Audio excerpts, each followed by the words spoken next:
Well, good morning, viewers. Today we have a Camaro here. It's in the 70s. I'm not sure the exact year. And it's somewhat modified. It's got a upgraded engine in it, and it's got throttle body fuel injection. It's a Fitech fuel injection system. It was towed here because it doesn't start. I'm going to turn on the kill switch.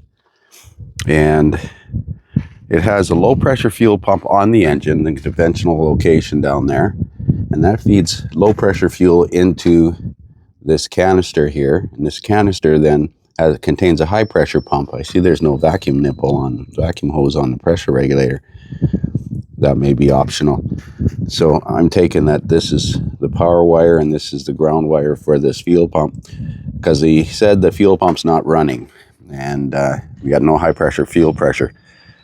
I'm going to look at some other issues inside the cab.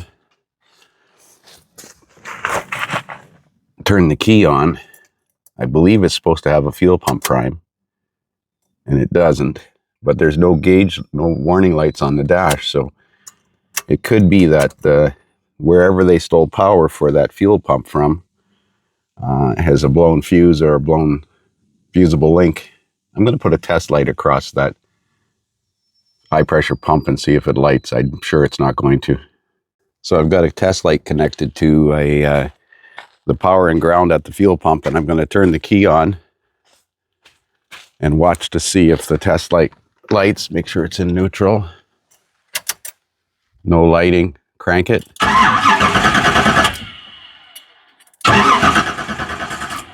So it's not lighting.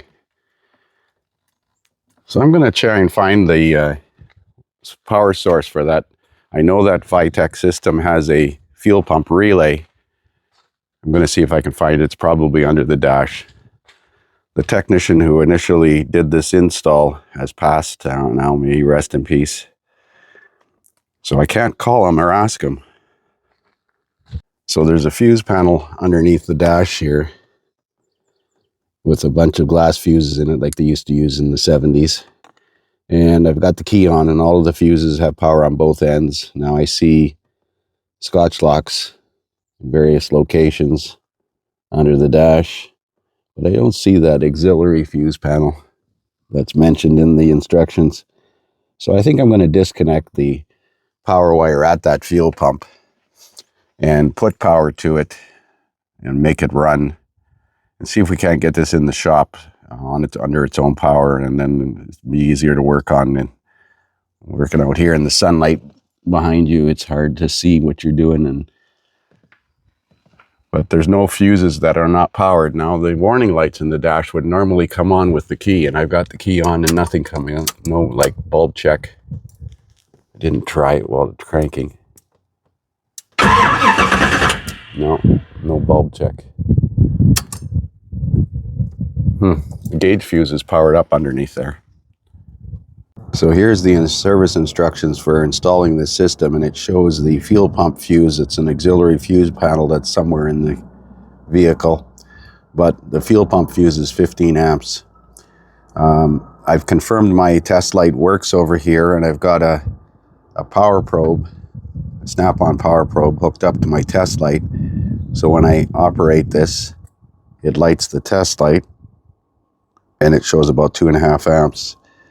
And I've got the amperage set at 25 amps, which is well above the max. I'm going to set this camera up. So now I got it connected to the actual fuel pump, and when I press the button, you can hear the pump make a thump, but there's no current flow. And I've qualified the ground. Maybe I'll just put an alternative ground on here. I was using the ground to light my test light, and it was lighting my test light at 2.5 amps. So I'm pretty sure the ground is good, but I'm going to double up the ground just to be safe. But I'm thinking this fuel pump, this high pressure fuel pump, has failed. And they did mention that they had it apart and did something to it. But regardless, it's not running when I put direct power to it, so that's a problem. And I imagine the fuse is burnt, wherever that fuse lives. So I decided to go old school because I haven't used that snap-on power probe too many times, and I was concerned, being electronic circuit breaker, it might be tripping prematurely due to the inrush of current. So I used a 15 amp inline fuse holder directly off the positive battery and put direct power to it. So you can see when I put direct power to the pump, it runs and we have 50 pounds of pressure. So I'm thinking it should actually start now. And it's not blowing a 15 amp inline fuse. So I think the power probe is not conducive to testing an electric motor because of the inrush of current. So I should be able to get it in the shop now. Let's see if it starts.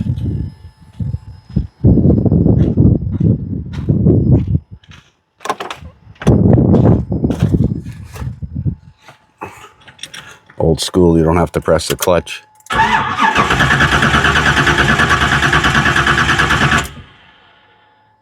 Well, maybe that fuse being blown feeds power to something else. I see a fastened seatbelt light on over there.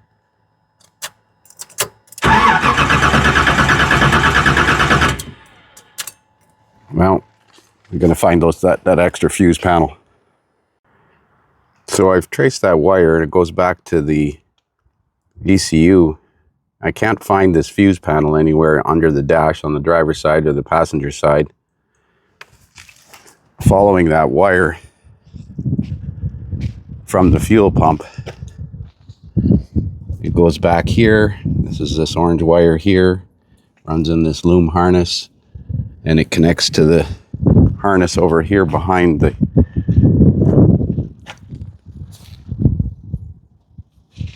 this is the orange wire here, and it connects to this harness. This is the ground, connects to the fender.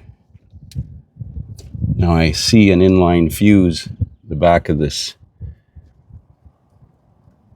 I take this off and have a look at it. It must be a main power feed or something. That's a pretty small wire. But I can't find that fuse panel. This wire from the distributor runs in here, I think. I'm going to take this fuse cover off and have a look. So I've got the ignition key in the run position. I got that 15 amp fuse. And I got the key on. And I've got no power to this fuse. I'm going to have to physically follow this harness. I'm sure that's not the fuse that feeds the fuel pump, but it's definitely the fuse that feeds the ECU, which is on the back. Well, there's another inline fuse here. Wow, what a place to put fuses, right behind the throttle body.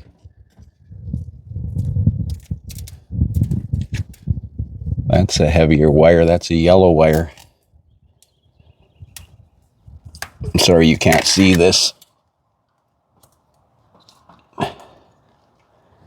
The harness runs underneath the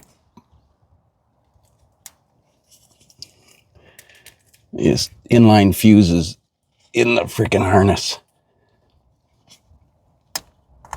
I gotta get a screwdriver to pry that cap off.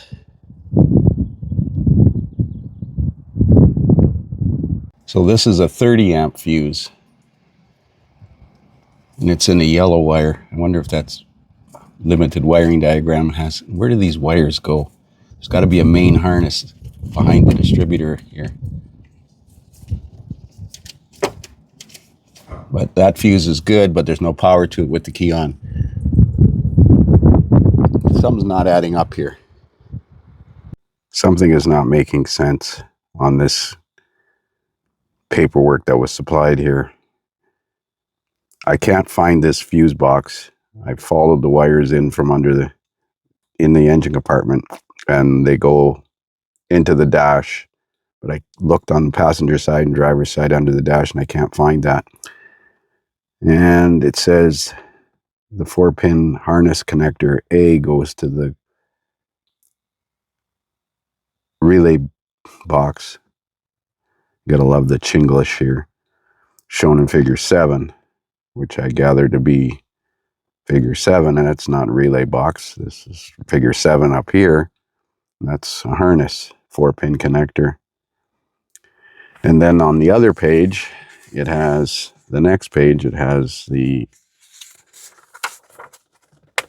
required versus optional wires. and it says the red wire, large wire main power fuse with a 25 amp fuse needs to go to direct battery, and there's nothing on the positive battery post. So unless they ran it down to the starter, it says it's fused with a 25 amp fuse. I got to try to follow the wiring in from the engine compartment. It's hard out here in the sunlight to see back there because of the background lighting.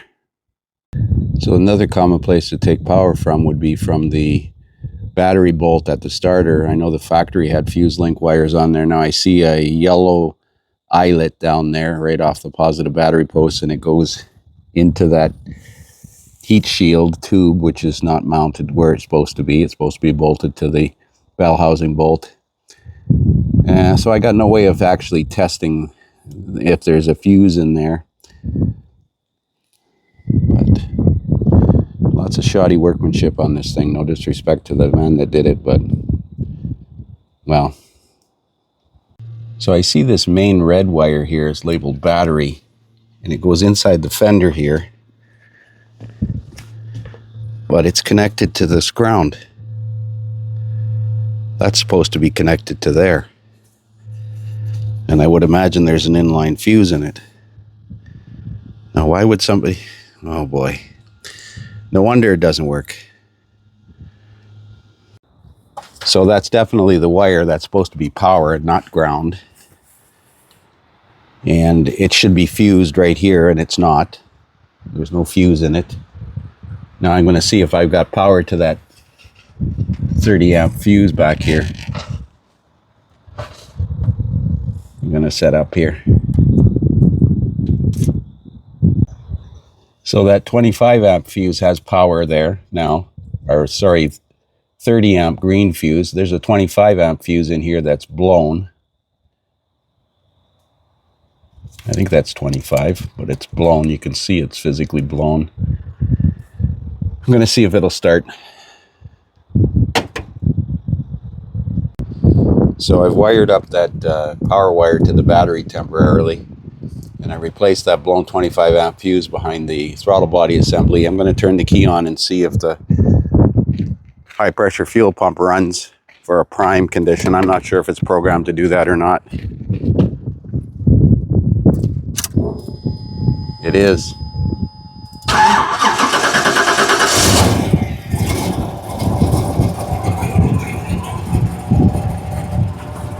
Well, at least now we can get it in the shop where it's a little easier to work on. So I started thinking about this wire that was connected to the ground that should have been connected to the positive battery post. I wired in a 30 amp fuse holder with a 25 amp fuse in it, and I connected it to the battery stud like it's supposed to be. But I was thinking, if that wire was grounded, would it backfeed if somebody put power to the fuel pump? Because I know they were testing the fuel pump and putting power to it. Watch what happens when I put power to the fuel pump. I've got a test light hooked up to the hot or the cold side of the fuse. So that's why that 25 amp fuse blew in there. Now I've also relocated those fuses to this side of the throttle body instead of behind the throttle body to pull the harness out from underneath the intake. I'll see if I can find a cover, and I've downsized this fuel pump fuse to 15 amps. We're going to check the current flow on it just the same. So I've got the car running, and it's drawing upwards of 15 amps. So it's probably going to blow. I put a 15 amp fuse in there, so it's probably going to blow that fuse. 16.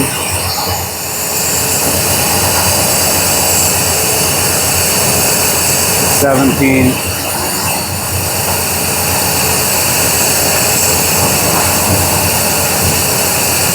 I'm sure that pump's not supposed to draw that much.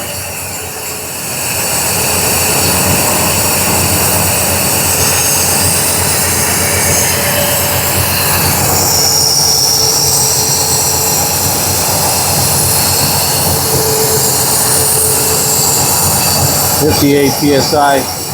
On the website, I can't even find the reference to that actual pump. Make sure it hasn't drifted. No.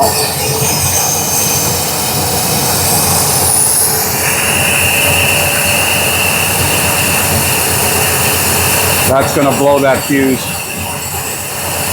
So unfortunately, he needs a fuel pump. I got to check with the Fitech engineers to see if that's normal for that fuel pump, but I don't think so. It's supposed to be a 15 amp fuse in the circuit.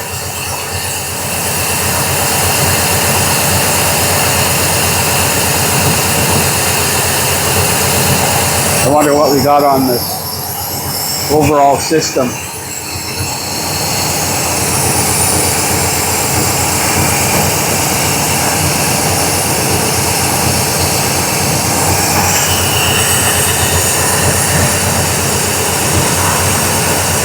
How can we have less on the overall system compared to what we have on the actual fuel pump?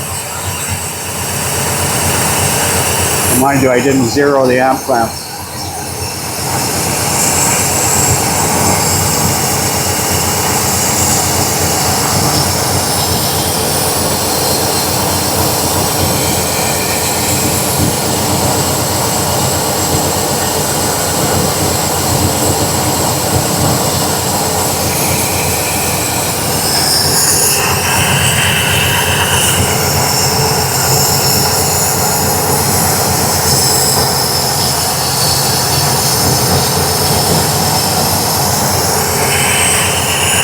Oh, now it's gone back down to 12 again.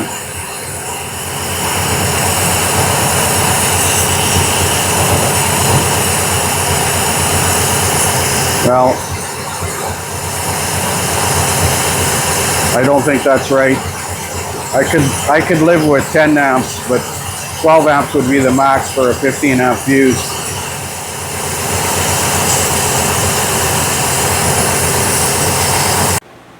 So I'm going to record the current flow on a startup. I've changed out that 15 amp fuse for a 20, but according to the instructions, the fuel pump fuse is supposed to be 15 amps. There was a 25 in there and it was blown, but I think it was blown because of somebody backfeeding the circuit.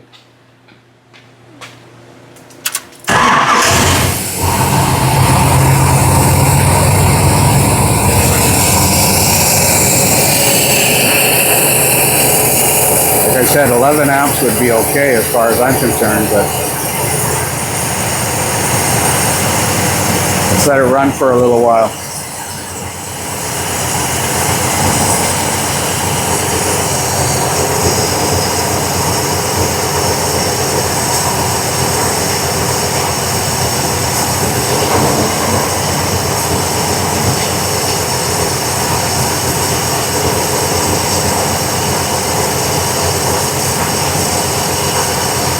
Wonder what happens when we snap the throttle.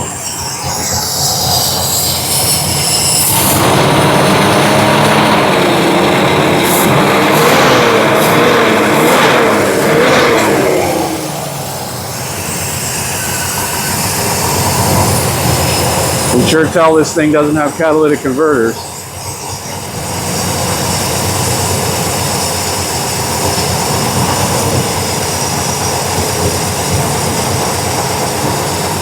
Well, I'm going to let it run for a while. Well, it's been running for about 5 minutes and it's settled out at about 12 amps. Like I said, that fuel pump assembly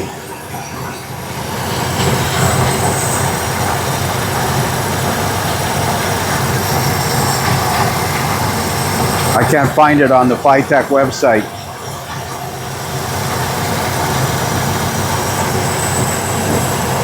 So I found a cap for that fuse holder. I've got a 20 amp fuse in there now. This is the middle one here. That is the fuse for the fuel pump. This is the main fuse and that's an ignition fuse, I believe. I'm going to try to get a hold of Fitech people on Monday and see if they can tell me what that pump fits or what that pump is. Because on their website, they don't have any mention of that specific pump. They have one that goes on the, in line like this, but not that one. So maybe this is several years old. But we have to check a couple of other small electrical problems now.